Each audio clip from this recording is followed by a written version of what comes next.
இயேசுவின் நாமத்தினாலே மீண்டும் நாம் இந்த வேத பாடத்தில் சந்திக்கிறோம். நேற்று தினத்தில் கர்த்தருக்கு சித்தமானால் வேத பாடத்தை பார்க்கலாம் என்று நாம் சொல்லியிருந்தோம். இன்னைக்கு ஆண்டவர் ஒரு வாசலை திறந்திருக்கிறார். கர்த்தருடைய வருகை தாமதிக்குமானால் இந்த இடைப்பட்ட காலங்கள் நமக்கு அடைக்கப்பட்டிருக்கிற காலங்களிலே நம்முடைய ஆவிக்குரிய வாழ்க்கை ஸ்திரப்படும்படி நாம் வேத பாடத்தினை பார்க்க போகிறோம். இன்னிலிருந்து நாம் அதை தொடர்ச்சியாக பார்ப்பதற்கு கர்த்தருக்கு சித்தமான ஒரு வாய்ப்பு கிடைக்கும் என்று நான் நம்புகிறேன். இது ஆரம்பிக்கிறதுக்கு முன்னாடி ஒரு காரியத்தை நான் சொல்ல வேண்டும் என்று விரும்புகிறேன். ஒரு சாட்சியாக நேற்று தினத்தில் நம்ம இந்த 5 ஜப குறிப்பை சொன்னோம். அந்த 5 ஜப குறிப்பை குறித்து நாம் ஜபிக்க வேண்டும் என்று நாம் சொல்லியிருந்தோம். நேற்று மாலை வேளையில் புதிய தலைமுறை சேனலில் ஒரு நியூஸுக்கு நடுவில் இன்றைக்கி இருக்கிற குடும்பங்களோட நிலைமையை காட்டிக்கிட்டு இருந்தாங்க. அப்பொழுது ஒரு குடும்பம் மிக மோசமான கண்டிஷனில் இருந்து அவங்க பேட்டி கொடுக்குறாங்க, அழுகுறாங்க.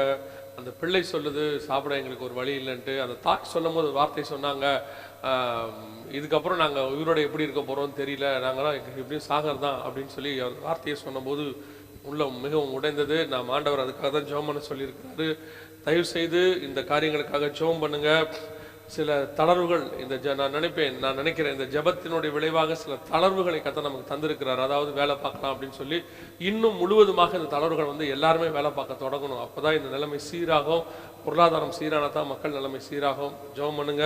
ஜெபிக்கிறது மட்டுமல்ல, உங்களுக்கு கண்ணுக்கு தெரிஞ்ச கூட இருக்கிற கஷ்டப்படுகிறவர்களை பார்த்தால் தயவு செய்து உதவி செய்யுங்க. எல்லாவற்றை பார்க்கலாம் அவருடைய ஆத்மா மிக முக்கியமானது. அது தற்கொலை பண்ணி நரகத்துக்கு போயிடக்கூடாது. சரி, நம்ம இன்னைக்கு வேத பாடத்துக்குள்ள போக போகிறோம். நாம் ஒரு சிம்பிள் வேத பாடத்தை தொடர்ச்சியாக நாம் பார்க்க போகிறோம். நாம் ஜெபம் பண்ண போகிறோம். இப்பொழுது சர்வ வல்லமை உள்ள எங்கள் ஆண்டவரே, தனிமையான நேரத்திற்காக உமக்கு ஸ்தோத்திரம். இந்த வேதபாட வகுப்புக்காக உமக்கு நன்றி ஆண்டவரே. உங்களுடைய பாதப்பட்டில் அந்த காரியங்களை சமர்ப்பிக்கிறோம். வேத வாக்கியங்கள் எல்லாம் தேவ ஆவியானவர்களை அருளப்பட்டிருக்கிறது. நீங்க தான் எங்களை எக்ஸ்பிளைன் பண்றவங்க. இந்த வசனத்தை எங்களுக்கு விளக்கி கொடுங்க ஆண்டவரே. நாங்கள் தெரிந்து கொள்ள வேண்டிய காரியங்களை எங்களுக்கு தெரிஞ்சு கொடுங்க. நாங்கள் எங்கள் அறிவுக்கு எட்டாத காரியங்களை வெளிப்படுத்துவதற்கு நீர் வல்லமை உள்ளவராய் இருக்கிறீர். நீர் பேசும், நீர் இடைபடும். எங்கள் ஆண்டவர் இயேசுவின் நாமத்தில் பிதாவே. ஆதியாகமத்தின் புஸ்தகம் 1ஆம் அதிகாரம் 1வது வசனத்துல ஆதியிலே தேவன் வானத்தையும் பூமியையும் சிருஷ்டித்தார் அப்படின்னு பார்க்கிறோம். இந்த ஆதியிலே அப்படிங்கிறத நம்ம எல்லாருக்கும் தெரியும். ஒரு ஸ்டார்ட் பண்றதுதான் ஆதி. ஆதி என்பது ஒரு ஆரம்பத்துக்கு பேர் ஆதி. நம்முடைய தேவனுக்கு வேதத்துல ஒரு வசனம் உண்டு, அவர் அனாதி தேவன். அனாதி தேவனே உனக்கு அடைக்கலம், அவருடைய நித்திய புயங்களே உனக்கு ஆதாரம் என்று இருக்கிறார். இந்த அனாதி தேவன் என்றால் என்ன, ஆதி என்றால் என்ன, இந்த டிஃபரன்ஸ் நமக்கு முதல்ல தெரியணும். அனாதி என்றால் சிருஷ்டிப்புக்கு முன்னாடி உள்ளது. அதாவது அவர் சிருஷ்டிப்புகளுக்கெல்லாம் அப்பாற்பட்டவர், எட்டர்னல் காட் அப்படின்னு நம்ம சொல்றோம். அனாதி தேவன், அவர் எந்த விதமான சிருஷ்டிப்புகள் இல்லாத போதே அவர் இருக்கிறார். அவர் உருவம் இல்லாதவர். அவர் அந்த காலத்துல அதான் சொல்லுவான், அவருடைய ஆதி நமக்கு தெரியாது, அவருடைய ஆதி நமக்கு தெரியாது. அவர் அனாதி தேவன். அவரை நம்ம இது ஆராய்ந்து முடியாது. அவர் எப்போ, அவருடைய ஆரம்பம் என்ன, அவர் ஆரம்பமும் முடிவும் இல்லாதவர்னு இருக்கு. இந்த அனாதி தேவன் ஆதியிலே வானத்தையும் பூமியும். அப்பனா அனாதி தேவன், அந்த ஆரம்பமும் முடிவும் இல்லாத ஒரு ஆண்டவர் ஒரு ஆரம்பம் முடிவு உள்ள ஒரு உலகத்தை உண்டாக்குகிறார். நல்லா கவனிச்சுக்கொள்ளுங்க. ஆதியும் அந்தமும் ஆனவர் இருக்கு. இப்போ ஒரு ஸ்டார்டிங் எண்டுக்குள்ள அவர் வரார், ஒரு பர்டிகுலர் எண்டுக்குள்ள வரார். ஒரு ஆரம்பமும் ஒரு முடிவும் கொண்டு வரப்படுகிறது. யாரு? ஆரம்பமும் முடிவும் இல்லாத ஆண்டவர். ஆரம்பமும் முடிவும் இல்லாத ஒரு ஆண்டவர் ஆரம்பமும் முடிவும் உள்ள ஒரு உலகத்தை உண்டாக்குகிறார். ஆதியிலே தேவன் வானத்தையும் பூமியையும் சிருஷ்டித்தார். இந்த வானமும் பூமியும் ஒரு ஆதி, அதாவது ஒரு டைம் ஃபேக்டருக்குள்ள இருக்கு. இந்த கிரியேஷன் ஒரு ஒரு பர்பஸுக்காக உருவாக்கப்பட்ட கிரியேஷன், அதாவது ஒரு நோக்கத்தோடு கூட உருவாக்கப்பட்டது தான் இந்த கிரியேஷன்ஸ் எல்லாமே. தேவன் ஏதோ சும்மா இருந்துட்டு போட்டோம், இதெல்லாம் நமக்கு அப்படி பார்க்கறதுக்கு அழகா இருக்கட்டும்னு உண்டாக்கல. ஒவ்வொன்றுத்துக்கு பின்னாடியும் ஒரு பர்பஸ் இருக்கு, ஒரு நோக்கம் இருக்கு, தேவனுடைய திட்டம். அதன்படி இப்போ முதலாவதாக இந்த தேவன் இந்த ஆதியிலே, அதாவது ஒரு காலத்துல ஒரு ஆரம்பம் சிருஷ்டிப்பு தொடங்கும் போது தேவன் என்ன செய்கிறார், இந்த வானத்தையும் பூமியையும் உண்டாக்குகிறார். இந்த தேவன் எப்படிப்பட்டவர், இந்த தேவன் எப்படிப்பட்டவர்னு சொன்னீங்க பார்த்தீங்கன்னு சொன்னா, அவரை பத்தி சொல்லப்பட்டிருக்கு, அவர் காணக்கூடாத இறைவன், மனிதரில் ஒருவரும் ஒரு காலம் அவரை கண்டதில்லைன்னு வசனம் சொல்லுது. இது வசனத்தின்படி அப்படிதான் இருக்குது. இப்ப நம்ம ஆட்கள் நிறைய பேர் அவரை பார்த்துட்டுலாம் வராங்க. அது அவங்க யாரை பார்க்குறாங்கன்னே நமக்கு தெரியலன்னு வச்சுக்கோங்களேன். ஏன்னா அது அவர் ஒருத்தரையுமே, நான் ஒரு இடத்துக்கு போயிருந்தேன், ஒரு கிறிஸ்தவ ஒரு டினாமினேஷனை சார்ந்த ஒரு ஆலயத்திற்கு நான் போயிருந்தேன் ஒரு ரிசர்ச் காரியத்துக்காக. போயிருந்த போது, அங்கே போன போது ஒரு கருப்பு தாடியும் ஒரு வெள்ளத்தாடியும் 2 பேரும் உட்கார்ந்துருந்தாங்க. எனக்கு ஆச்சரியமாக இருந்தது. எனக்கு அந்த கருப்பு தாடி உள்ளவரை பார்த்த போது படத்துல வரைஞ்சிருந்தாங்க. அந்த கருப்பு தாடியை உள்ளவரை பார்த்தபோது எனக்கு வந்துட்டு தெரிஞ்சிருச்சு இது இயேசுநாதருடைய ஃபோட்டோ தான். ஏன்னா நம்ம அப்படி தானே பழக்கப்பட்டிருக்கிறோம். அவர் முகத்தை பார்த்த உடனே அந்த வரைவு இவர் தான் அப்படின்ட்டு எனக்கு ஒரு சந்தேகத்தில் கேட்டேன், இந்த கருப்பு தாடி யாருன்னு எனக்கு தெரியுது, இந்த வெள்ளத்தாடி யாருன்னு எனக்கு தெரியல, யார் அப்படின்னு கேட்டேன். அப்போ அங்கே இருந்தவங்க சொன்னாங்க, என்ன இது கூட உங்களுக்கு தெரியல, அவர் தான் பிதாவாகிய தேவன் அப்படின்னாங்க. இப்போ எனக்கு இப்போதான் ஃபர்ஸ்ட் டைம் நான் பிதாவாகிய தேவனே அப்போ தான் பார்க்குறேன். நான் அது வரைக்கும் பார்த்ததில்லை பாருங்க. ஏன்னா அதாவது இயேசுநாதர்னா கருப்பு தாடி, பிதாவாகிய தேவன் வெள்ளத்தாடி. ஏன்னா அவர் வயசானவர், இவர் கொஞ்சம் வயசு கம்மியானவர். எப்படி உருவாக்கப்பட்டிருக்கிறான் பாருங்க. இந்த மாதிரியெல்லாம் இருக்கிறாங்க, நிறைய பேர் இருக்கிறாங்க. ஆனால் வசனம் சொல்லுது, மனிதரில் ஒருவரும் ஒரு காலம் அவரை கண்டதில்லை. அவர் காணக்கூடாத இறைவன், அவரை பார்க்கவே முடியாது, அப்படி ஒரு ஆண்டவர். அப்ப அந்த இறைவன் காணக்கூடாத தேவன், அனாதி தேவன், காணக்கூடாத தேவன் காணக்கூடிய உலகத்தை உண்டாக்குகிறார். விசிபிள் வேர்ல்ட், காணக்கூடிய உலகத்தை உண்டாக்குகிறார். காணக்கூடாத இறைவன் காணக்கூடிய உலகத்தை உண்டாக்குகிறார். எதற்காக? இந்த காணக்கூடிய உலகத்தை உண்டாக்கி விட்டு அதுல உங்களை எண்ணெய் கொண்டு வந்து வச்சிருக்கிறார், படைச்சிருக்கிறார். நாம அவர்களால் உருவாக்கப்பட்டிருக்கிறோம், இன்னைக்கு உருவாக்கப்பட்டு சிருஷ்டியாக்கப்பட்டு நாம இன்னைக்கு பல காரியங்களை கடந்து போய் கொண்டிருக்கிறோம். எதற்காக? இது நிறைய நேரத்தில் நமக்கு அந்த சந்தேகம் வருது, என்ன ஏன் ஆண்டவர் வச்சிருக்கிறாரோ, எனக்கு ஏன் இதெல்லாம் நடக்குதோ அப்படின்னு சொல்றோம். நம்ம யாருமே இந்த பூமிக்கு பர்பஸ் இல்லாம வரவே இல்லை, நோக்கம் இல்லாம கொண்டு வரப்படவே இல்லை. சரி, ஒரு 600 கோடி 700 கோடி 700 கோடி மக்கள்ல நம்மளும் ஒரு ஆளா? இல்ல இல்ல, இந்த 700 கோடி மக்களுக்கும் ஒரு நோக்கம் இருக்கு. இந்த பூமிக்குள்ள பிறக்கிற ஒவ்வொரு குழந்தைக்கும் ஒரு நோக்கம் இருக்கு, ஒரு காட்ஸ் வில் அதுக்கு இருக்கு. கர்த்தர் கண்டிப்பா ஒரு நோக்கத்தோடு தான் அதுக்கு ஆத்மாவை கொடுக்கிறார். அப்போ ஏன் கொண்டு வரப்பட்டோம்? நல்லா கவனிச்சுக்கொள்ளுங்க. காணக்கூடாத இறைவன் காணக்கூடிய பூமியில உங்களை என்னை வச்சிருக்கிறாரு. எதற்காக கொண்டு வந்தார்னா, காணக்கூடாத உலகத்திற்கு நம்மளை கொண்டு போகிறதுக்கு. அதுக்காகத்தான் நம்ம இங்க இருக்கிறோம். The invisible God created the visible world. எதற்காக? For the invisible world. நாம் காணக்கூடாத இடத்திற்கு போக போறோம். அந்த இடத்துக்கு போகிறதுக்கு தான் நமக்கு வச்சிருக்கிறார். அப்ப நான் பார்க்கிறேன், இன்னைக்கு எல்லாம் பார்த்துக்கிட்டு இருக்கிறேன், எல்லாமே என் கண்கள் பார்க்குது. ஆனால் என் கண்கள் பார்க்கிற இது அல்ல, பார்க்காத ஒண்ணு எனக்கு இருக்கு, அங்கதான் நான் போறேன், அதுதான் எனக்கு நித்தியம், அங்கதான் கர்த்தர் எனக்கு வச்சிருக்கிறாரு, அந்த இடத்துக்கு போற வரைக்கும் நான் இங்க இருக்கிறேன். இந்த தாட் முதல்ல எனக்கு வரணும். காணக்கூடாத இறைவன் காணக்கூடிய பூமியை உண்டாக்கி இருக்கிறார். எதற்காக? காணக்கூடாத இடத்திற்கு என்னை கொண்டு போவதற்காக. அப்ப நான் இன்னைக்கு பார்க்கக்கூடிய காரியங்கள் இதெல்லாம் எதை சார்ந்ததாக இருக்கிறது? இன்னைக்கு ஆண்டவர் எனக்கு காணக்கூடாத காரியங்கள் தான் வச்சிருக்கிறார். இது எல்லாத்தையுமே நான் காணக்கூடாத இடத்துக்கு போக போறேன், அது வரைக்கும் நான் இதெல்லாத்தையும் பார்க்கிறேன். அப்போ இந்த பார்க்கிற இந்த காரியங்களை குறித்து வேதம் சொல்லுது, இன்னும் உங்களுக்கு நியமித்தவைகளை நீங்கள் பார்க்கவில்லை, அதை பார்க்கணும், இங்க இருந்தே பார்க்கணும். பவுல் சொல்றாரு, எனக்கு ஒன்று நியமிக்கப்பட்டிருக்கிறது, அதை நான் வாஞ்சையாய் தொடர்கிறேன். இந்த உலகத்துல உள்ளது மேல ஏன் நமக்கு இவ்வளவு ஆசை இருக்கு தெரியுங்களா? இவ்வளவு ஆசை இந்த உலகத்து மேல நம்ம ஏன் வச்சிருக்கிறோம்? நமக்கு அது ஒரு டெஸ்டாவே மாறிடுச்சு, எக்ஸாமே மாறிடுச்சு. இந்த உலகத்தை வெறுத்து நாம் பரலோகத்தை நேசிக்கணும், தன்னைத்தானே வெறுத்து சிலுவை எடுத்துக்கொண்டு வரணும்னு இயேசு சொல்றார். இந்த தன்னைத்தானே வெறுக்கிறது ஏன் கஷ்டமா இருக்குது? ஏன் அது அவ்வளோ பெரிய விஷயமா? இந்த உலகத்தை வெறுக்கிறது பெரிய விஷயமா அப்படின்னா, இவங்களுக்கு தெரியல, டெஸ்டினேஷன் நமக்கு ஒன்று இருக்கு, காணக்கூடாத ஒன்று நமக்கு வைக்கப்பட்டிருக்கிறது. அதை நம் கண்கள் கண்டுவிட்டால் அதற்கு பிறகு இந்த காணக்கூடியவைகள் மேல உங்களுக்கு எந்த விருப்பமும் வராது. அதை பார்க்காத வரைக்கும் தான் இது மேல உங்களுக்கு பாசம் வரும், ஈர்ப்பு இருக்கும், இதை எப்படியாவது அச்சீவ் பண்ணணும்னு தோணும். ஏன் அப்படி தோணுது அப்படின்னு சொன்னா, எனக்கு ஒன்று நியமிக்கப்பட்டிருக்கு, அதை நான் இன்னும் என் கண்கள் காணவில்லை. அதான் நான் சொல்லுவேன், நான் பரலோகத்தை பார்த்தேன், தேவனை பார்த்தேன், அல்லது பரலோகத்தில் கட்டி வைத்திருக்கிற வீடை பார்த்தேன், இப்படி யார் எதை சொன்னாலும் அவங்களுடைய கனிகளை வைத்து அவங்களை அறியலாம். அதை பார்த்தவங்க இங்க பூமி மேல எந்த ஆசையும் அவங்களுக்கு வராது, எந்த பணமும் உங்களை கேட்க மாட்டாங்க, எதுவுமே கேட்க மாட்டாங்க. ஏன்? அதை பார்த்தவங்களால இங்க இருக்கிறதுக்கு மேல ஆசை வராது. அதுதான் அவனுடைய கனி. எப்போ எனக்கு பூமி மேல ஆசை இருக்குதோ, எப்போ எனக்கு பூமி மேல இன்னும் விருப்பம் இருக்கோ, இன்னும் எனக்கு நியமிக்கப்பட்டதை நான் பார்க்கவில்லை என்று அர்த்தம். அப்ப நான் நியமிக்கப்பட்டதை பார்க்கலன்னா என்ன? 3 காரியங்கள் இருக்கு. ஒன்று, அன்றாட வாழ்க்கையில கர்த்தர் எனக்கு நியமித்ததையே நான் இன்னும் பார்க்கல. இன்னைக்கு ஆண்டவர் எனக்கு ஒரு வசனம் சொல்லி கொடுத்தாரு, ஒரு சாதாரண வசனம் தான், ஆனா ஆண்டவர் எனக்கு அதை எப்படி சொல்லி கொடுத்தாருன்னா, விசுவாசி பதறான். எப்படி விசுவாசி பதறான்? ஒவ்வொரு விஷயத்துக்கும் நம்ம பதறோம். சின்ன சின்ன விஷயத்துக்கு, என் பிள்ளைக்கு காலேஜில் சீட் கிடைக்குமா, வெளிநாட்டில் வேலை கிடைக்குமா, கல்யாணம் ஆகுமா, நாளைக்கு என்ன ஆகும், ஷட் டவுன் ஆயிருக்குது, நாளைக்கு நம்ம நிலைமை என்ன, இப்படி ஒவ்வொரு விஷயத்துக்கும் நாம பதறிக்கிட்டே இருக்கிறோம். ஏன் இந்த பதற்றம் வருகிறது? ஒவ்வொரு நாளும் இந்த பதட்டம் நமக்கு இருக்கு. ஒரு நாள் காலையில் எழுந்திருச்சாலே பதட்டம், அந்த பதற்றம் ஏன் நமக்கு வருது? படுக்க போகும்போது ஒரு பதற்றம், எழுந்திருக்கும் போது ஒரு பதற்றம், ஐயோ என் பிள்ளைகளோட எதிர்காலம் என்ன ஆகுமோ, எப்படி ஃபீஸ் கட்ட, இந்த பதற்றம் ஏன் வருகிறது? என்ன காரணம்? நீங்க ஒருவேளை சொல்லலாம், அதெல்லாம் பிரதர் காசு வச்சிருக்கிறவனுக்கு அந்த பதற்றம் கிடையாது, காசு இல்லாதவனுக்கு ஆப்வியஸ்லி அது வரதானே செய்யும், அந்த ஒரு எண்ணம் வரதுக்கான வாய்ப்பு இருக்குது அப்படின்னு சொல்றீங்க. நான் சொல்றேன், காசு இருக்கிறவன் இல்லாதவன் கிடையாது. காசு இருக்கிறவனுக்கு பதற்றம் நிறைய வச்சிருந்தாலே எப்ப ரைடு வரும்னு தெரியாது. காசு இல்லாதவனுக்கு பதற்றம் எப்படி சாப்பிட போறோம். ஆனா ரெண்டு பேருக்குமே பதற்றம் தேவையில்லை. ஏன் பதற்றம் தேவையில்லை? வசனம் சொல்றது, விசுவாசி பதறான், எந்த ஒரு காரியத்துக்கும் பதறான். ஏன்? இப்போ ஒரு உதாரணம், 2 ராஜாக்களின் புஸ்தகம் 6ஆம் அதிகாரம் 17ஆம் வசனத்துல ஒரு உதாரணம் இருக்கு. என்ன இருக்கு? இப்ப ராஜா சூழ்ந்துட்டார், தீர்க்கதரிசிய சூழ்ந்தாச்சு. இப்போ தீர்க்கதரிசியோடைய வேலைக்காரர் கேட்கிறாரு தீர்க்கதரிசியை பார்த்து, ஆண்டவனே இப்போ அவங்க எல்லாம் வந்துட்டாங்க, எல்லாம் பிடிக்க வந்துட்டாங்க நம்மள, இப்ப நம்ம என்ன செய்ய போறோம் அப்படின்னு சொல்லி கேட்கிறார். அப்போ தீர்க்கதரிசி சொல்றாரு, அவரோடு இருக்கிறவரை பார்க்கிலும் நம்மோடு இருக்கிறவர்கள் அதிகம் அப்படின்னு சொல்றாரு. இப்போ இவர் சொல்றார், நம்ம 2 பேர் தானே இருக்கிறோம், என்ன சொல்றீங்க அப்படின்னு.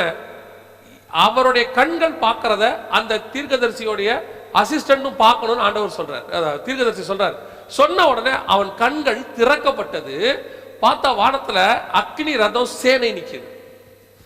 அப்போ நம்முடைய ஒவ்வொரு சிச்சுவேஷன்லையும் நம்மளை பாதுகாக்கிறதுக்கு ஆண்டவர் ஏற்கனவே இதற்கான காரியங்களை உருவாக்கி வைத்து விட்டார். Already everything is ready. அந்த ரெடியான காரியத்தை நம் கண்கள் காணாததுனால தான் அது நடக்கிற வரைக்கும் நம்ம பதறோம். ஆல்ரெடி காட் கிரியேட்டட் எவ்ரிதிங், எல்லாமே. இந்த கொரோனா வைரஸ் எடுத்துக்கோ, இப்போ 2020 வருஷம் கொரோனா வைரஸ், 1920ல ஸ்பெயின் ஃப்ளூ, இப்படி ஒவ்வொரு நூற்றாண்டுக்கும் ஒன்று வந்துகிட்டு தான் இருக்குது. அந்தந்த காலகட்டத்தில் ஒரு மக்கள் பதறிக்கிட்டு தான் இருக்கிறாங்க. அந்தந்த காலகட்டத்தில் கர்த்தர் சபையை ஸ்திரப்படுத்திக்கிட்டு தான் இருக்கிறார். ஆனால் நம்மை பொறுத்த வரைக்கும் தான் கொரோனா வைரஸ் உயிர்கொல்லி நோய் சாகடிக்குது, அதெல்லாம் பண்ணிட்டு இருக்கு. தேவனை பொறுத்த வரைக்கும் இந்த வைரஸ் 2020 வரும் என்பது அவருக்கு தெரியும். அதற்கான காரணங்களும் அவருக்கு தெரியும். அதை குணமாக்குற காலகட்டமும் அவருக்கு தெரியும். நமக்கு தெரிய வேண்டியது என்ன? இதெல்லாம் தேவனுக்கு தெரியும். Under the control of God, தேவனுடைய கண்ட்ரோலுக்கு கீழே தான் இது எல்லாமே இருக்கு. நானும் அவர் கண்ட்ரோலுக்கு கீழே தான் இருக்கேன். இது ஒன்றும் என்னை செய்யாதுங்கிற அந்த விசுவாசம் உங்களுக்கு எனக்கு வேணும். அந்த விசுவாசம் இருந்தால் நாம் பதற மாட்டோம். அவ்வளவுதான் விஷயம். அப்ப நம்முடைய பிரச்சனை இன்னைக்கு என்ன? என்னை சுத்தி கர்த்தர் உருவாக்கி வச்சிருக்கிற என்னுடைய இன்ஃப்ராஸ்ட்ரக்சர், இன்விசிபிள் இன்ஃப்ராஸ்ட்ரக்சர், அதை பார்க்கக்கூடிய கண்கள் எனக்கு இல்லை. இப்ப அதுதான் பிரச்சனையே. ஒவ்வொன்றையும் அந்த பார்க்கக்கூடிய இடத்துக்கு நீங்கள் நானும் வரணும். அதுதான் காணாத காரியங்களை கர்த்தர் நமக்கு உருவாக்கி வச்சிருக்கிறார். The invisible God created the invisible things. உங்களுடைய ஒவ்வொரு வாழ்க்கையிலும், உங்களுடைய ஒவ்வொரு வாழ்க்கையிலும், அனுதின வாழ்க்கையில கூட உங்களுக்கு நியமிச்ச வைத்ததை உங்கள் கண்கள் காணும். அதை பார்க்கணும். இதுக்கப்புறம் ஃபியூச்சரை ரெண்டாவது பார்ப்போம். பிரசன்ட் இப்ப நியமிச்சு வச்சிருக்கிற ஒவ்வொரு விஷயத்தையும், இன்னைக்கு வரக்கூடிய பணம், நாளைக்கு வரக்கூடியதான உயர்வு, நாளைக்கு வரக்கூடியதான ஆசீர்வாதங்கள், அத்தனையுமே கர்த்தர் நியமிச்சு வச்சிருக்கிறாரு. அது அந்தந்த காலத்துல இருக்கும், அது தானா வரும். அது வரும் என்பது நமக்கு தெரியாது. இப்ப பவுல் வந்துட்டு கப்பல்ல போறாரு, போக ஏறும் போதே சொல்றாரு, என்ன சொல்றாரு? போட்ல போக வேண்டாம், சேதம் வரும். அவங்க மீறி போறாங்க. இப்ப பவுல் பாக்குறாரு, சரி இவங்களை தனியா விட்டா பிரச்சனை, நம்ம கூட இருந்தா ஆண்டவர் ஏதோ ஒன்று செய்வார், கூடவே போறாரு. அதே மாதிரி சேதம் வருது. இப்ப எல்லாரும் ஐயோ இப்படி நடக்குதே, அவங்க எல்லாம் பதறாங்க. ஆனா பவுல் ரொம்ப கூலா சொல்றாரு, கவலைப்படாதீங்க, கப்பலுக்கு தான் சேதம் வரும், உயிர் சேதம் வராது. ஒவ்வொரு விஷயத்திலேயுமே தேவனுடைய அந்த நியமித்து வைத்த காரியங்களை பார்க்கக்கூடிய அனுபவம் நம்முடைய ஆவிக்குரிய வாழ்க்கையில் வந்துவிட்டால் உங்கள் வாழ்க்கையில் பதற்றம் என்பது ஒரு நாளும் இருக்காது. அப்ப இதெல்லாம் சாத்தியமா? சாத்தியம். ஏன் சாத்தியம் இல்ல? சாத்தியம். ஒவ்வொருத்தருக்கும் இது சாத்தியம். அந்த ஆவிக்குரிய ஸ்டாண்டர்டுக்கு நீங்களும் நானும் வரணும் என்பதுதான் கர்த்தருடைய திட்டம். இன்னைக்கு நம்ம அந்த ஸ்டாண்டர்டுக்கு வந்திருக்கிறோமா? இப்ப நம்மள உலகத்தில் உள்ளவர்கள், தேவனை அறியாதவர்களுக்கும் நமக்கு இன்னும் அதை விட பெரிய விஷயம், தேவனை அறியாதவர்களுக்கு இருக்கக்கூடிய அந்த விசுவாசம் கூட உங்களுக்கு எனக்கும் இல்லை. இன்னைக்கு தேவனை அறியாதவனுக்கு ஒரு விசுவாசம் இருக்கு. என்ன சொல்றாங்க அவங்க? என்ன சொல்றாங்க? இந்த நிலைமை சரியாயிருங்க, 2020 செப்டம்பர்ல சரியாயிரும், 2020 டிசம்பர்ல சரியாயிரும், 2021ல சரியாயிரும். இப்படி அவங்க ஒரு காலகட்டத்தை நியமிச்சு அதுக்குள்ள சரியாகும் நினைக்கிறாங்க. ஆனால் இது உண்மையிலேயே இதை யார் சொல்லணும்? சபை சொல்லணும். சபை எல்லாருக்கும் சொல்லணும். என்ன சொல்லணும்? இந்த காலகட்டத்தில் இது சரி ஆகும். நம்ம தீர்க்கதரிசிகள், அதான் நான் சொல்றேன், தீர்க்கதரிசிகளை நான் குறை சொல்லல. 2 வகையான தீர்க்கதரிசி இருக்கு. ஒரு தீர்க்கதரிசி, அதாவது பவுலே சொல்றார் தெசலோனிக்கருக்கு எழுதும் போது, தீர்க்க தரிசனங்களை ஆராய்ந்து பார்த்து நலமானதை பிடித்துக் கொள்ளுங்கள். அப்பனா என்ன? புலமானது வரும் அர்த்தம். நலமானதை பிடிச்சு கொள்ளுங்கன்னா புலமானது வரும். புலமானதுன்னா என்ன, நலமானது என்ன? கர்த்தரிடத்திலிருந்து வருவது நலமானது, மனுஷனிடத்திலிருந்து வருவது புலமானது. நம்முடைய வாயிலிருந்து புறப்படுகிற தீர்க்க தரிசனம் கர்த்தர் சொன்னதா மனுஷன் சொன்னதா ரொம்ப முக்கியமா இருக்கு. இன்னைக்கு நாம என்ன சொல்றோம், அவர்களுக்கு ஒரு ஆசீர்வாதமான வார்த்தைகளை சொல்றோம், அது வேற. சீக்கிரத்தில் சரியாகும், இது ஆசீர்வாதம், இது விசுவாச அறிக்கை.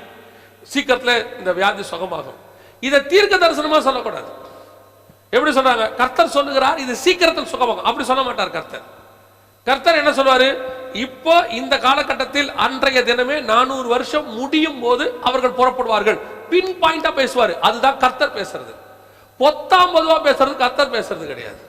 பொத்தாம் பொதுவா பேசுறது விசுவாச அறிக்கை. சீக்கிரத்தில் இது சுகமாகும், கவலைப்படாதீங்க, சீக்கிரத்தில் குணமாகும், இது என்னது, விசுவாச அறிக்கை. விசுவாச அறிக்கையை தீர்க்க தரிசனமா சொல்லக்கூடாது. எப்படி நம்ம ஆட்கள் அடிச்சு விடுறாங்க, இப்போ வெகு சீக்கிரத்தில் சுகமாகும் என்று கர்த்தர் சொல்லுகிறார். 2020 தீர்க்க தரிசனத்தை ஆரம்பிக்கிறாங்க. ஆரம்பிக்கும் போது இது இந்த வருஷமும் நடக்கலாம், அடுத்த வருஷம் நடக்கலாம். இது எப்படி தீர்க்க தரிசனமாகும்? 2020க்கான தீர்க்க தரிசனம் சொல்றாங்க, அப்ப அது 2020 தானே நடக்கணும். அடுத்த வருஷமும் நடக்கலாம், அதுக்கு அடுத்த வருஷம் நடக்கலாம், அப்ப அடுத்த வருஷம் தீர்க்க தரிசனம் சொல்றது.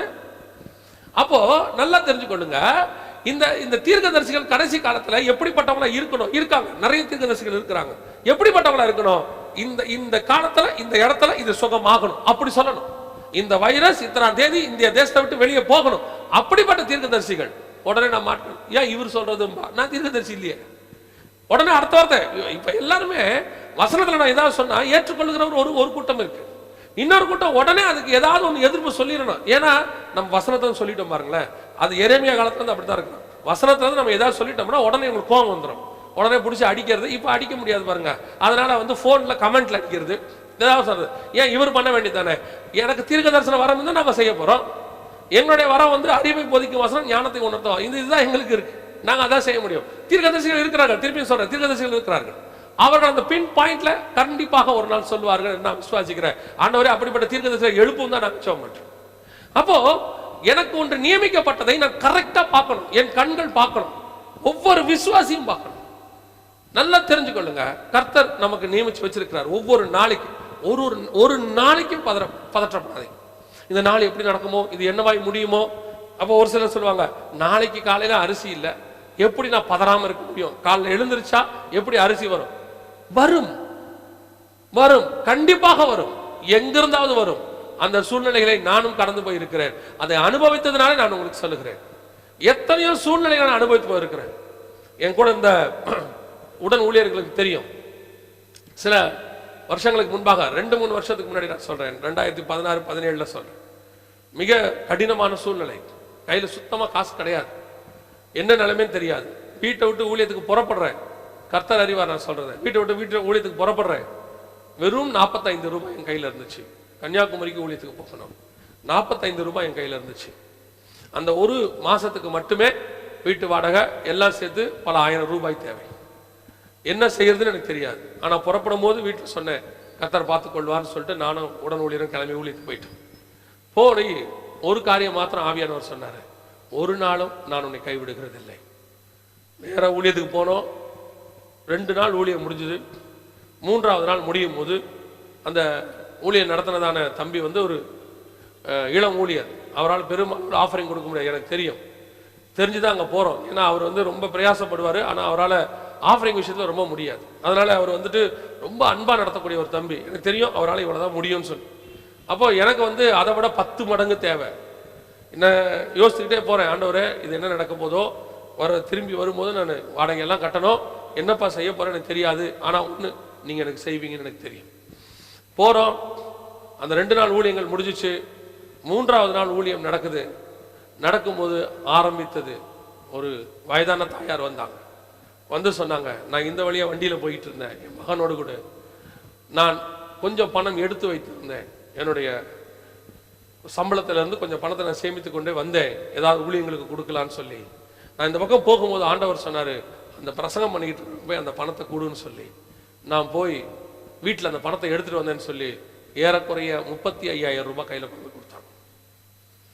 நான் உங்களுக்கு சாட்சியாய் சொல்லுகிறேன், அந்த நிமிஷத்திலிருந்து அதற்கு பிறகு என்னை பார்த்த அத்தனை பேரும் எனக்கு ஆஃபரிங் கொடுத்தாங்க. கன்னியாகுமரியிலிருந்து நான் புறப்படுற வரைக்கும் எந்தெந்த ஊழியக்காரங்க என்ன பார்த்தாங்களோ அத்தனை பேரும் கொண்டு வந்து எனக்கு ஆஃபரிங் கொடுத்தாங்க. அதுக்கு முன்னாடி அப்படி கொடுத்ததில்லை, இப்போ அதுக்கு அப்புறமும் யாரும் கொடுக்கல. அதுதான் சொல்ல வரேன். புறப்படுறதுல இருந்து நான் பஸ் ஏறுற வரைக்கும் எனக்கு கொண்டு கொடுத்தாங்க. வெறும் 45 ரூபாயோடு போனேன். அடுத்த மாதத்துக்கு தேவையான மொத்தையும் சந்தித்து நான் திரும்பி கொண்டு வரப்பட்டேன். நான் சொல்றேன், நமக்கு ஆண்டவர் எல்லாவற்றையும் நியமித்து வைத்திருக்கிறார். ஆண்டவர் இன்னைக்கு உருவாக்க போறதே கிடையாது, நம் கண்கள் அதை பார்க்கணும். எலியா சொல்றான், நாளைக்கு இந்நேரம் ஒளிமுக வாசல்ல எல்லாம் நடக்கும், அந்த இடத்துல அத்தனையும் கிடைக்கும், பார்கோதுமை கிடைக்கும், கோதுமை கிடைக்கும். அவ கூட இருக்கிற அந்த மந்திரி சொல்றாரு, அந்த வேலைக்கு அந்த அரசாங்க அதிகாரி சொல்றாரு, வானத்தின் பலகணியை திறந்தா கூட இப்படி நடக்குமா? அவன் பார்க்காததை எலியா பார்த்தார். அந்த விஷன் தான் உங்களுக்கு எனக்கு வேணும். இந்த விஷன் இல்லாததுனாலதான் நம்ம ஒவ்வொரு நாளும் பதறோம், ஒவ்வொரு நாளும் பதறோம். இந்த பதற்றத்தினுடைய விளைவு தான் உங்களுக்கு வியாதி வருது, டிப்ரெஷன், ஸ்ட்ரெஸ். டாக்டர் போய் என்ன சொல்றாரு நமக்கு? உங்களுக்கு டிப்ரெஷன், உங்களுடைய காரியங்கள் ஆண்டவர் வந்துட்டு டாக்டர் சொல்றாரு, என்ன சொல்றாரு? உங்களுக்கு டிப்ரெஷன். உங்களுக்கு ஏன் வருது? சுகர் ஏன் வருது? டிப்ரெஷனால வருது. ஏன் பிபி வருது? ஸ்ட்ரெஸ்னால வருது. இந்த டிப்ரெஷன், ஸ்ட்ரெஸ் இதெல்லாம் எதனால வருது? தேவன் மேல உங்களுக்கு விசுவாசம், விசுவாசி தான், ஆனா பதற்றம். ஐயோ, நான் இப்ப என்ன பண்ண போறேன், நான் இப்ப என்ன காரியங்களை செய்ய போறேன், இப்படி ஒரு காரியம். இது நிகழ்காலத்துக்கு கர்த்தர் நியமிச்சதை உங்கள் கண்கள் பார்க்கணும், டெய்லி பார்க்கணுங்க, டெய்லி பார்க்கணும்.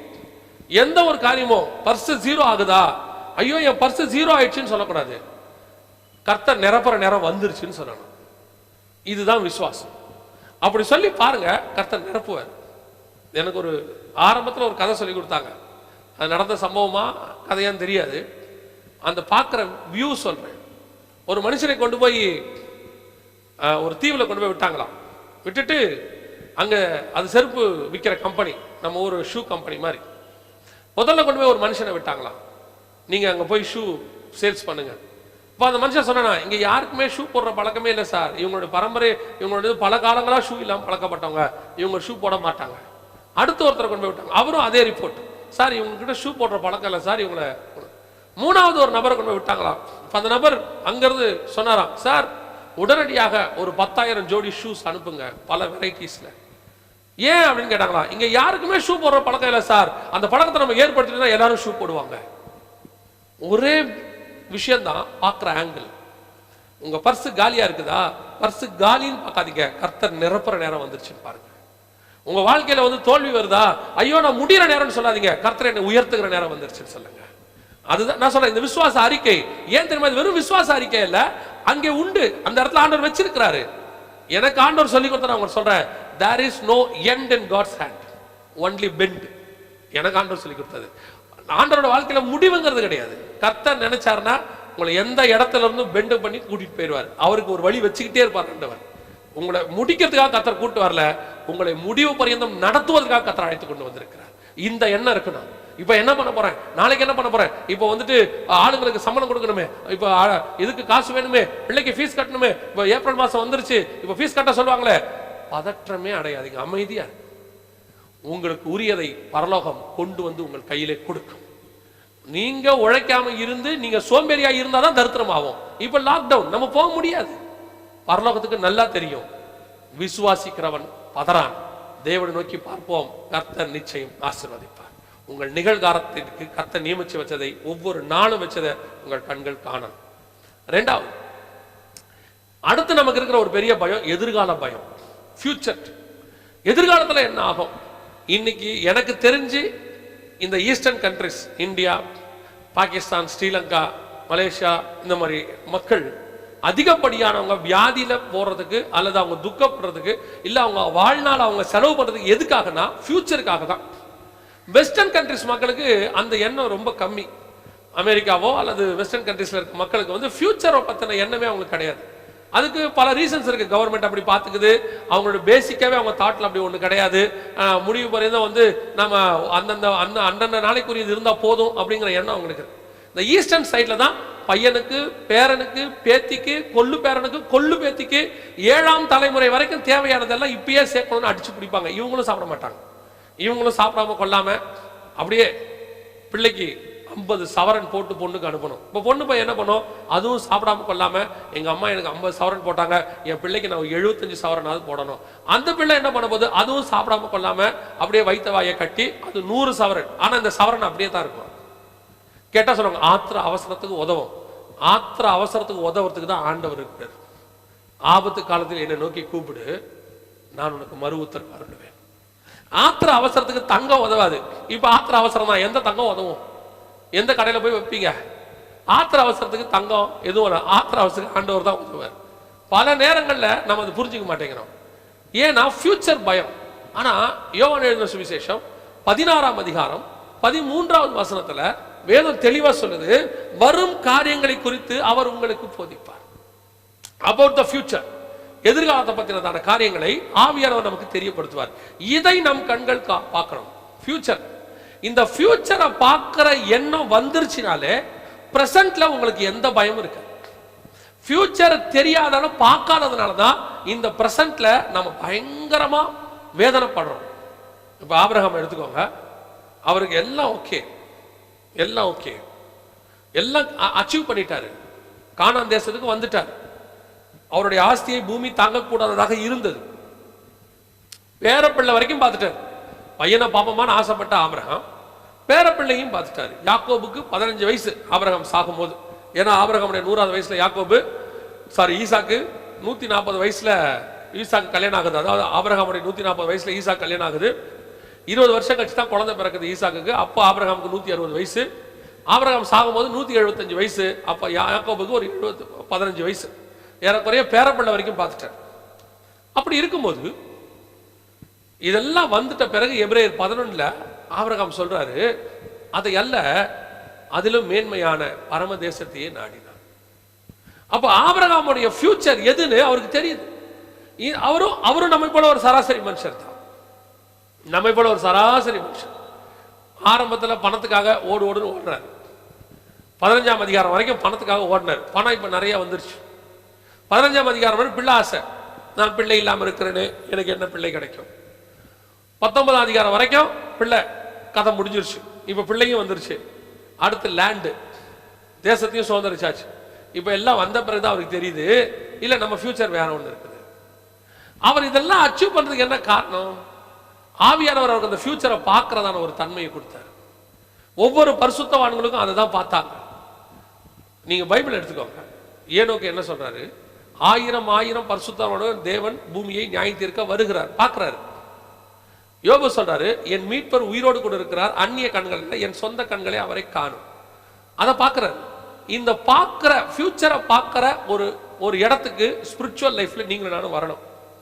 நம்மள பிசாசு என்ன செஞ்சானா, அந்த பிரசன்ட் பிரச்சனையிலேயே உங்களுக்கு வச்சிருக்கிறதான ஆசீர்வாதங்களை ஃபியூச்சரை பார்க்க, நான் சொல்ற ஸ்பிரிச்சுவல் ஆசீர்வாதமா இருக்கட்டும், வேர்ல்ட்லி ஆசீர்வாதமா இருக்கட்டும், ஏதோ ஒன்று கர்த்தர் உங்களுக்கு வச்சிருக்கிறார், கண்டிப்பா வச்சிருக்கிறார். அதை பார்க்க விடாம பிசாசு பண்ணிக்கிறான். அவ்வளோ காலையில போய் நம்ம ஃபேக்டரியில் உட்கார்ந்தோம்னா, காலையில போய் ஆபீஸ்ல உட்கார்ந்தோம்னா இருக்கிற பிஸில இதெல்லாம் யோசிக்க முடியுமா? உங்களை போல என்னை போலவும் பாடுள்ள மனுஷர்கள் தான் அத்தனை பேரும். ஒரு நாட்டுக்கே ராஜா தாவீது எப்படி அவரால் ஃபியூச்சரை பார்க்க முடிஞ்சிச்சு? ஒரு பெரிய ஒரு நம்ம ஊர்ல இன்னைக்கு இருக்கக்கூடிய கோடீஸ்வரம் மாதிரி அன்னைக்கு கானான்ல மிகப்பெரிய கோடீஸ்வரம் தான் ஆபிரகாம். அவருடைய ஆஸ்தியை பூமி தாங்கக்கூடாதாக இருக்கும். அவர் எப்படி ஃபியூச்சரை பார்க்க முடிஞ்சிச்சு? யோசித்து பாருங்க. பைபிள்ல உள்ள எல்லாரும் யோசித்து பாருங்க. எல்லாம் வேலை வெட்டி இல்லாம சும்மா சுத்தி, நம்ம அப்படிதான் நினைச்சுக்கிறோம் எல்லாம் சும்மா சுத்திட்டு இருந்தவங்க இல்ல, பயங்கரமா busy workers, busy and busy. ஒரு தேசத்தையே நடத்தணும்னா தாவீது எப்பேற்பட்ட பிஸி உள்ளவனா இருக்கணும். அவர் சொல்றாரு, கர்த்தர் எனக்கு ஒன்று வச்சிருக்கிறாரு, எனக்கு அதை எழுதி கொடுத்தாரு, அந்த தேவாலயத்தினுடைய வரைபடத்தை எனக்கு எழுதி கொடுத்தாரு, அதுபடி கட்டுவதற்கு நீ எச்சரிக்கையாரு. சாலமோனுக்கு சொல்றாரு, கர்த்தரை நான் எப்பொழுதும் எனக்கு முன்பாக வச்சிருக்கிறேன். இதெல்லாம் எப்படி சொல்றாரு? வேலை வெட்டி இல்லாதனாலயா? நம்ம ஆட்கள் சொல்றாங்க உடனே, இன்னைக்கு எல்லாம் சொல்றாங்க அவர் ஊழியத்தில் இருக்கிறாரு, அவருக்கு என்ன வேலை, அவர் இப்படித்தான் பேசுவாரு, தேவனோடு சஞ்சரிக்கிறத பத்தி. நம்மள மாதிரி அவருக்கு வேலையா இருக்குது? உங்களை விட வேலை எங்களுக்கு இருக்கு. ஏதோ நான் இதை குற்றமா சொல்லல. உங்களுக்கு எப்படி உங்க வாழ்க்கையில உங்க ஒர்க்ல நீங்க பிஸியோ, அதே மாதிரி ஊழியத்திலையும் அவங்க பிஸியா தான் இருக்காங்க ஊழியக்காரங்க. ஏதோ பிரசங்கம் பண்ணணும்னா மேல வந்து நிக்கிறதுக்காக 3/4 மணி நேரம் பிரசங்கம் பண்ணணும்னா இது ஏதோ உடனே வந்து பிரசங்கம் பண்ணிட முடியாது பாருங்க. அவங்க அதுக்கு ப்ரிப்பரேஷன் இருக்குது ஒவ்வொருத்தருக்கும். they want to spend time. அந்த பிரசன்ட் அந்த ப்ரிப்பேர் பண்றது மட்டும் இல்ல, அதுக்கு அவங்க ஜெபம் பண்ணணும். இந்த ஒரு பிரசன்டேஷன் முடிக்கிறதுக்குள்ள ஒவ்வொரு ஊழியக்காரனும் என்ன அவஸ்தைப்படுவாங்கன்னு தெரியாது. நான் அவ்வளோ அவஸ்தைப்படுவேன். இந்த பிரசன்டேஷனை வந்து இது ஆண்டவர் கொடுத்தாரு கன்ஃபார்ம் ஆகி நான் பிரசன்ட் பண்ணி முடிகிற வரைக்கும் எனக்குள்ள இருக்கிற படபடப்பு எனக்கு மட்டும்தான் தெரியும். இது உண்மைதானே, இதுதான் ஆண்டவர் இன்னைக்கு கொடுக்கறதா, ஏன்னா தேவன் கொடுக்கறதா கொடுக்கணும் பாருங்க. அப்ப அந்த ஃபியூச்சரை பார்க்கக்கூடியதான இதுக்கு நடுவுல கர்த்தர் உனக்கு என்ன நியமிச்சிருக்கிறாரு, கர்த்தர் எனக்கு என்ன வச்சிருக்கிறாரு, அடுத்த ஸ்டெப் என்ன. யோசேப்பு விசுவாசத்தினால நீங்கள் ஒரு நாள் இங்கிருந்து போவீங்க, போகும்போது என் எலும்புகளை எடுத்து போங்க என்று தீர்க்க தரிசனம் உரைத்தார். அவ்வளோ பிஸியா இருந்த யோசேப்பு ஃபியூச்சரை பார்க்கறான். ஒரு நாள் இவங்க எல்லாம் இங்கிருந்து போவாங்க, போகும்போது என் எலும்புகளை எடுத்துட்டு போவாங்க. அந்த பார்க்குற இடத்துக்கு இன்னும் நாங்கள் வரவே இல்லை நம்ம எல்லாம். அதனால தான் இவ்வளவு பதற்றம். நாளைக்கு உன் பிள்ளையின் வாழ்க்கை என்ன ஆகணும் உங்களுக்கு தெரிஞ்சிருச்சுன்னா நீங்க இன்னைக்கு பதற்றமே பண்ண மாட்டீங்க. நாளைக்கு இப்போ ஒரு உதாரணத்துக்கு நான் சொல்றேன், நாளைக்கு உங்க பிள்ளை அமெரிக்காவில் நாசாவில் இன்ஜினியரா இருப்பான்றது இன்னைக்கு தெரிஞ்சிச்சுன்னா நீங்க கவலைப்படாம, ஏன் கர்த்தர் எனக்கு வாக்கு பண்ணியிருக்கிறாரு, கர்த்தர் என்னைக்கு இருந்தாலும் அவனை நடத்துவார். அந்த தாட் உங்களுக்கு வந்துருச்சுன்னா ஒரு சமாதானம் வந்துடும். அந்த வாக்குத்தத்தம் வந்துருச்சுன்னா அந்த சமாதானம் வந்த பிறகு ஆட்டோமேட்டிக்கா உங்களுக்குள்ள ஒரு பதற்றமே வராது. God will take care of you. அதைத்தான் சொல்றேன், உங்க ஃபியூச்சர் God கையில இருக்கு, உங்களுடைய காலங்களுடைய கரத்திலே வரையப்பட்டிருக்கு. அப்போ ஒவ்வொரு நாளும் நான் அதை பார்க்கணும். காணக்கூடியது எதை பார்க்கணும், காணக்கூடாததை நான் பார்க்கணும், காண முடியாத நான் பார்க்கணும். ஏன்னா அதுக்கு தான் கர்த்தர் இங்க வச்சிருக்கிறார். மூன்றாவது நான் வேற எதை பார்க்கணும், வாசிங்க 1 கொரிந்தியர் 2:9 பவுல் சொல்றாரு, தேவன் நமக்கு வைத்திருக்கும் பரலோக ஆசீர்வாதங்களை, கர்த்தர் நமக்கு நியமித்தவைகளை என் கண்கள் இன்னும் காணவில்லை. இதுதாங்க முக்கியமானது, இதுதான் ரொம்ப முக்கியமானது. கர்த்தர் இந்த காணக்கூட உலகத்துல உங்களை ஏன் வச்சார், விசிபிள் வேர்ல்ட்ல ஏன் வச்சார்னா இன்விசிபிள் வேர்ல்டு கொண்டு போகிறதுக்கு. நீங்க நிகழ்காலத்துக்கு தேவையானதை விசுவாச கண்கள்ல பார்க்கணும். உங்களுடைய இந்த பூமியில இருக்கிற வரைக்கும் தேவையான எதிர்காலத்தின் காரியங்கள் உங்களுக்கு தெரிஞ்சிருக்கணும். உங்களுக்கு அது ஆண்டவர் பேசியிருப்பாரு, நீ என்ன ஆக போற, என்ன ஆவாரு எல்லாருக்கும். மோசே கிட்ட சொல்லியிருப்பாரு, நீ விடுதலையாகி இஸ்ரவேல் ஜனங்களை விடுதலை ஆக்குவ அப்படின்னு சொல்வார். யோசுவா கிட்ட சொல்வார், நீங்கள் கொண்டு போய் அங்க சேர்வீர்கள் அப்படின்னு சொல்வார். உங்களுக்கு ஒரு தேசத்தை நான் தருவேன். இது இந்த வாக்குத்தத்தத்தை வாங்கிட்டோம்னா ஃபியூச்சர் பயம், பூமியில இருக்க ஃபியூச்சர் பயம் போயிடும். ஆனா மூணாவது இருக்கிறதுலயே ரொம்ப முக்கியமானது என்ன தெரியுங்களா, கர்த்தர் எனக்கு நியமித்தவைகள் கண்கள் காணவில்லைன்னு இருக்கு. அதுல மூணாவது மிக முக்கியமானது, எனக்கு ஆண்டவர் காணாத உலகத்தை ஒன்று வைத்திருக்கிறார். அதை நான் பார்க்கணும் இங்கிருந்து. அதை பார்த்தாதான் இந்த பூமி மேல இருக்கிற ஆசை மொத்தம் போகும். அதை பார்த்துடணும் ஒரு தடவை. அதை பார்த்தாச்சுன்னா அதுக்கப்புறம் இந்த பூமி மேல ஆசை வராது. இதைத்தான் பவுல் சொல்றாரு 2 கொரிந்தியர் 12:2 சொல்றாரு, கர்த்தர் என்னை 3வது வானம் வரைக்கும் கொண்டு போனார், பரதேசிக்குள்ளே கொண்டு போனார். அங்க போயிட்டு வந்துட்ட பிறகு பவுலால இந்த உலகத்து மேல ஆசை வைக்கவும் இல்லை. திருப்பி திருப்பி பவுல் சொல்வாரு, நான் போகணும்னு ஆசைப்படுறேன், அங்க ஒண்ணு போகணும்னு ஆசைப்படுறேன். இதைத்தான் ஆண்டவர் நமக்கு சொல்றாரு. எப்பவுமே நம்ம வாழ்க்கையில கர்த்தர் நியமிச்சு வச்சது அந்த ஒரு இடத்த பார்க்கணுங்கிற வாஞ்சை இருக்கணும். இந்த கண்களால அதை பார்க்கணும். மோசே ஒரு காரியத்தை சொல்லுவார், உபாகமத்துல 3ஆம் அதிகாரம், நான் நினைக்கிறேன் 2ஆம் அதிகாரமோ 3ஆம் அதிகாரத்திலயோ மோசே ஒரு காரியத்தை சொல்லுவார். என்ன சொல்லுவாருன்னா, நான் அந்த கானான் தேசத்தை பார்க்கறத பத்தி அந்த இடத்துல சொல்லுவார். கானான் தேசத்தை பத்தி பார்க்க அவர் சொல்லும் போது ஒரு வார்த்தையை ஒன்று யூஸ் பண்ணுவார். எந்த வார்த்தை யூஸ் பண்ணுவார்னா, அது கொஞ்சம் நீங்க நிதானிச்சு படிச்சீங்கன்னா தான் அவருடைய அந்த வாஞ்சை உங்களுக்கு அந்த இடத்துல தெரியும். உபாகமத்தின் புஸ்தகம் 3ஆம் அதிகாரம் 25வது வசனத்துல, நான் கடந்து போய் யோர்தானுக்கு அப்புறத்தில் உள்ள அந்த நல்ல தேசத்தையும் அந்த நல்ல மலையையும் லீபனானையும் பார்க்கும்படி உத்தரவு கொடுத்தரணும் என்று வேண்டிக் கொண்டேன். கர்த்தரோ உங்கள் நிமித்தம் என் மேல் கோபம் கொண்டு எனக்கு செவி கொடாமல் என்னை நோக்கி, போதும், இனி இந்த காரியத்தை குறித்து என்னோட பேச வேண்டாம் என்றார்.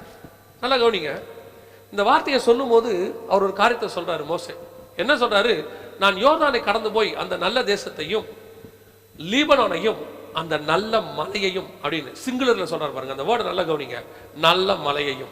ஏன் மோசே அப்படி சொல்றாரு நல்ல மலையையும்னு?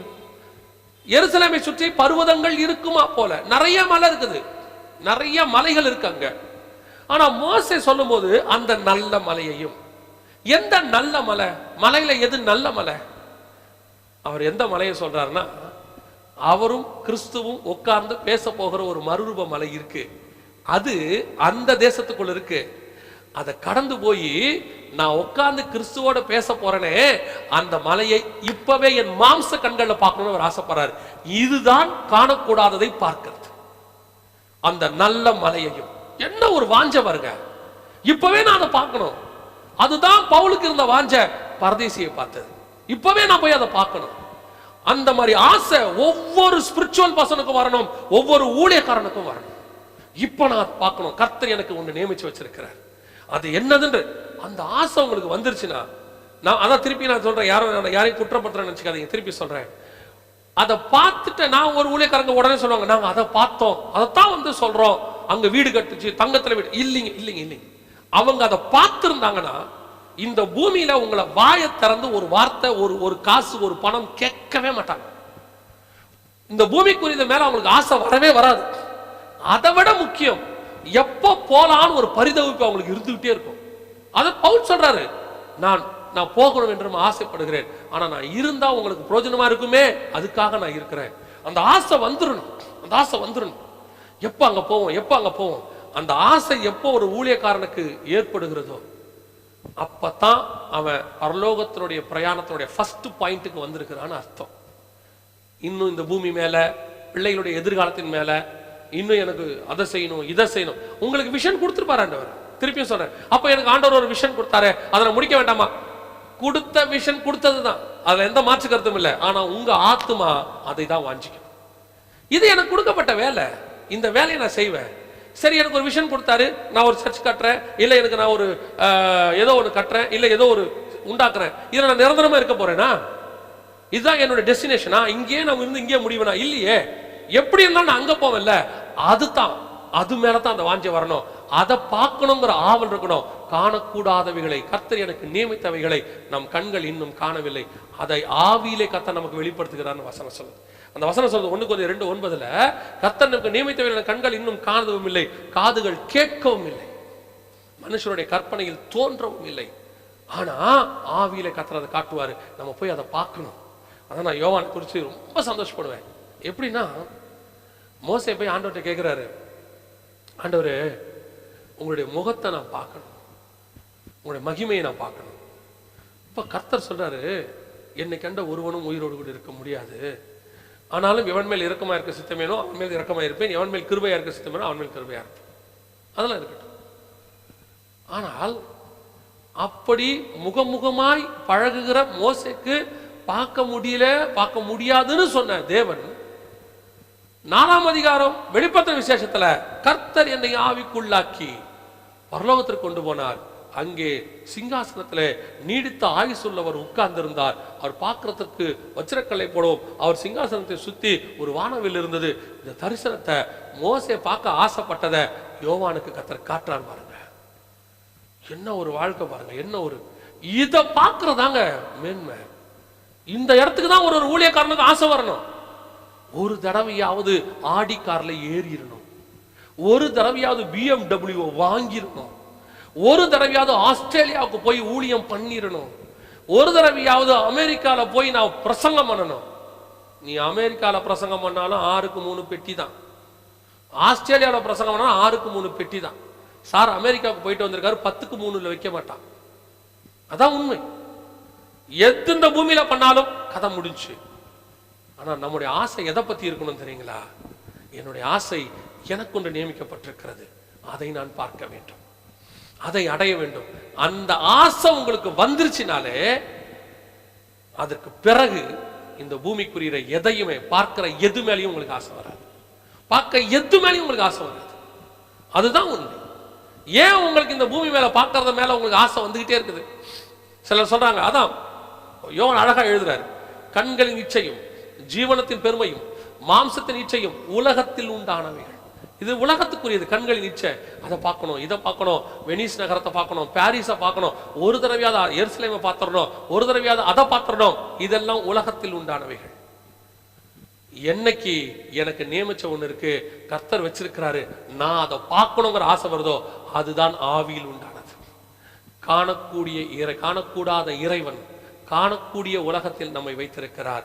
எதற்காக? காணக்கூடாத உலகத்தை பார்ப்பதற்காக. The invisible God created the visible world. எதற்காக? To go to the invisible world. நான் அதற்காக இருக்கிறேன். என் கண்கள் காணக்கூடியவைகளிலே காணாதவைகளை நான் காண வேண்டும். இதெல்லாம் பார்வைக்கு இன்பம், எல்லாம் அப்படிதான் இருக்கும், பார்க்கறதுக்கு அப்படிதான் இருக்கும். ஆனால் நான் பார்க்காத ஒன்று இருக்கு, அதுதான் ரொம்ப முக்கியம். நான் அதை அச்சீவ் பண்ண வேண்டும். நீ பார்க்கக்கூடிய பழத்தை விட பார்க்காத ஒரு பழம் இருக்கு, பரதேசின் மத்தியில் ஒரு பழம் இருக்கு, அதை நான் பார்க்கணும் ஆண்டவரே. பார்க்கிற இந்த மனுஷங்களை விட நான் காணக்கூடாத இறைவன் ஒருத்தர் இருக்கிறாரு, அவரை நான் பார்க்கணும். இந்த உலகத்துல பார்க்கிற எல்லாரும் பார்க்கிற இந்த நாடுகளை விட அநேகர் பார்க்காமல் ஒரு சிலர் மாத்திரம் பார்த்த அந்த பரலோகத்தை நான் பார்க்கணும்.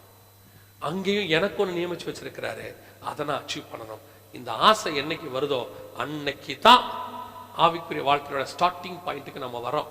இப்பதான் சிலுவை எடுத்து சுமக்க ஆரம்பிச்சிருக்கணும்னு அர்த்தம். இதனுடைய முடிவு என்ன தெரியுமா? கர்த்தர் உங்களை கொண்டு போய் அதை காட்டுவார். கர்த்தர் காட்டுவார். அதை காட்டிட்டு ஒருவேளை திருப்பி கூட்டு வரலாம், யோவானை கூட்டு வந்த மாதிரி கூட்டிட்டு வரலாம், பவுலை கூட்டு வந்த மாதிரி கூட்டு வரலாம். ஆனால் அதுக்கப்புறம் ஒன்று ஆவிக்குரிய வாழ்க்கையில ஒரு பெரிய மாற்றம் இருக்கும், மிகப்பெரிய மாற்றம் இருக்கும்.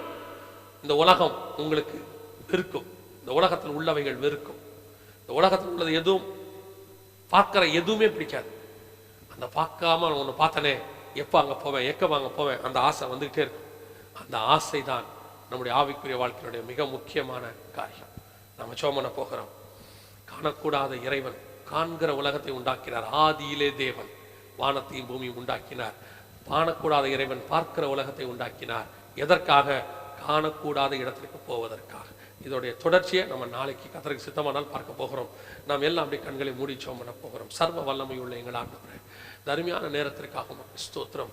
ஒவ்வொரு நாளும் உடைய வேதத்தில் உள்ள மகத்துவங்களை நாங்கள் தெரிந்து கொள்ள, அறிந்து கொள்ள கர்த்தர் கிருபை பாராட்டுங்கப்பா. உம்முடைய நீர் விரும்புகிற ஆவிக்குரிய வாழ்க்கையை நாங்கள் வாழணும் ஆண்டவரே. காண்கிறவைகள் எல்லாம் ஆண்டவரே எங்களுக்கு ஒரு ஒரு ஒரு பார்க்கக்கூடிய இந்த உலகத்தை விட பார்க்க முடியாத ஒரு உலகம் இருக்கு ஆண்டவரே, அதை நாங்கள் பார்க்க வேண்டும். எங்களுக்கு ஒரு வாஞ்சை கொடுங்க, அதை இப்பயே நாங்கள் பார்க்கணும் ஆண்டவரே. இப்பயே எங்கள் ஆவிக்குரிய வாழ்க்கை அப்படிப்பட்டதான் மாறணும் ஆண்டவரே. ஒவ்வொரு நாளும் வீட்டில் முழங்கால் போட்டு நாங்கள் ஜெபம் பண்ணும் போது, வேத வாசிக்கும் போது, உமோடு கூட சஞ்சரிக்கும் போது ஒரு நாள் எங்களுக்கு அதை நீர் காட்டுவீரப்பா. உடைய கிருபை சூழ்ந்து கொள்ளட்டும், மகிமை மூடிக்கொள்ளட்டும். இந்த செய்தியை கேட்கிற ஒவ்வொருத்தருக்குள்ளும் அப்படிப்பட்ட அனுபவம் வரட்டும். எங்கள் ஆண்டவர் இயேசுவின் நாமத்தில் பிதாவே. தொடர்ந்து ஜெப குறிப்பை மறந்துடாதீங்க. அந்த 5 ஜெப குறிப்பு மிக முக்கியமானது. தொடர்ந்து ஜெபம் பண்ணுங்க. ஒவ்வொரு நாளும் அந்த ஜெப குறிப்பை ஜெபம் பண்ணுங்க. கர்த்தர் உங்களை ஆசீர்வதிப்பார்.